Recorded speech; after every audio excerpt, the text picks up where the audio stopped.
When we think about the death of Jesus, it's easy to imagine the sorrow and grief that filled the world at that moment.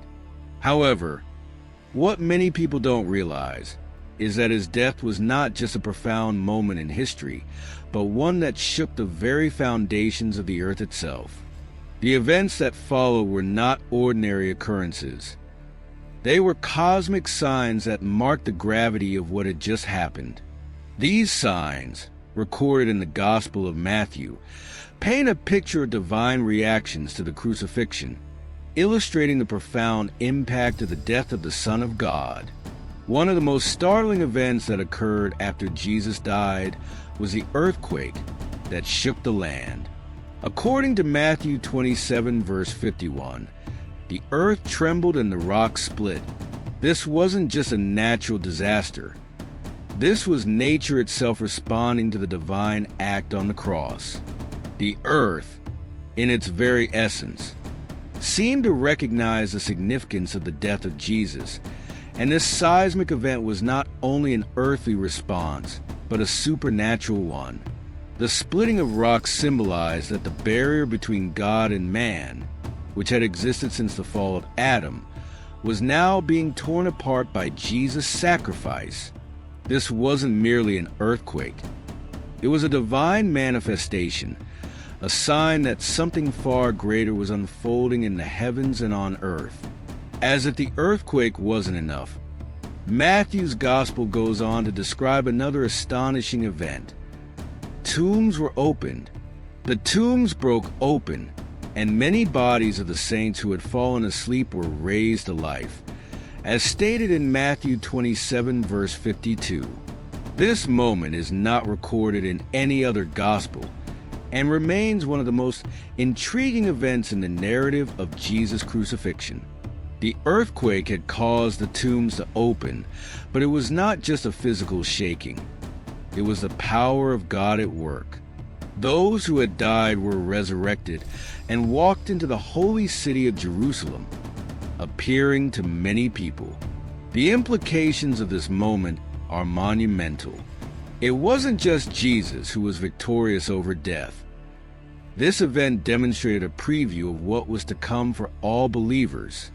The saints who were resurrected, referred to as those who had fallen asleep, a common biblical idiom for death, were a foretaste of the resurrection that every believer would experience. But why did this happen? It wasn't simply to show that God had the power over death. It was to show that Jesus' sacrifice was effective. In 1 Corinthians 15, verses 20 to 23, Paul tells us that Jesus was the first fruits of those who have fallen asleep. His resurrection was the beginning of a new era, a new creation where death no longer had the final say. The resurrection of these saints, witnessed by many in Jerusalem, was a tangible proof of the victory Jesus had won. It was a sign to the people of Jerusalem that death had been defeated, and they were witnessing the effects of this cosmic shift. As Jesus breathed his last on the cross, another striking event occurred. The veil in the temple was torn in two. The temple veil, as described in Matthew 27, verse 51, was the thick curtain that separated the Holy of Holies, the innermost part of the temple where God's presence dwelled, from the rest of the temple. It symbolized the separation between God and mankind because of sin. However, at the moment of Jesus' death, the curtain of the temple was torn in two from top to bottom. This act was no accident. It wasn't the work of man. It was a divine act that symbolized the removal of the barrier between God and humanity. Hebrews 10 verses 19 to 20 emphasizes that through Jesus' sacrifice, a new way to approach God was made possible.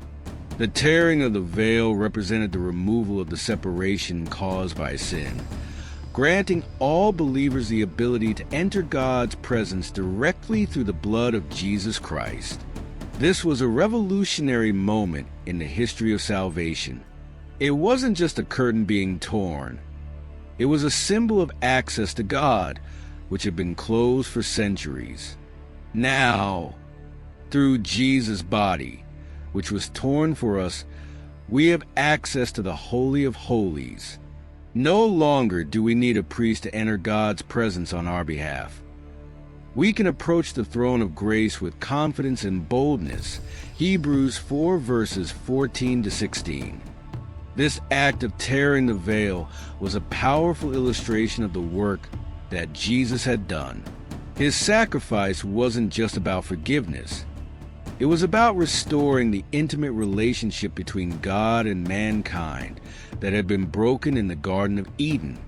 Yet another divine sign appeared after Jesus' death. Darkness covered the land. As Matthew 27 verse 45 recounts, from the 6th hour until the 9th hour, darkness came over all the land. This wasn't an ordinary eclipse.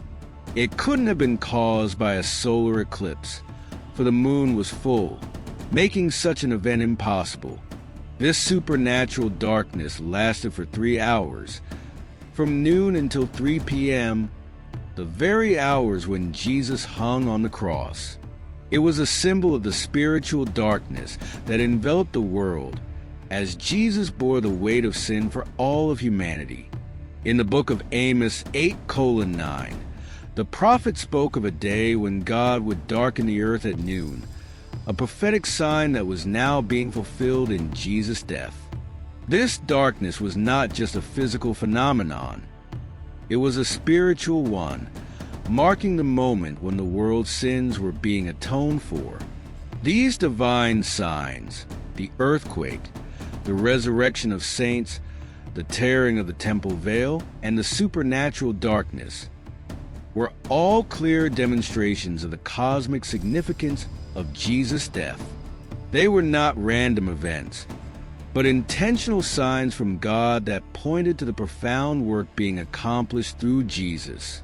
The death of Jesus on the cross wasn't just a moment in history. It was a moment that shook the foundations of creation, that tore down the barriers between God and man, and that gave the world a glimpse of the resurrection to come. In the grand narrative of human history, the death of Jesus stands as the pivotal moment where death was defeated by death, where darkness was overcome by light, and where the way to eternal life was made open to all. Through his sacrifice, Jesus not only conquered sin and death, but also paved the way for all believers to be reconciled with God. This is the essence of the gospel, that through Jesus' death and resurrection, a new day has come, a day when death no longer holds sway, and eternal life is now within reach for all who believe.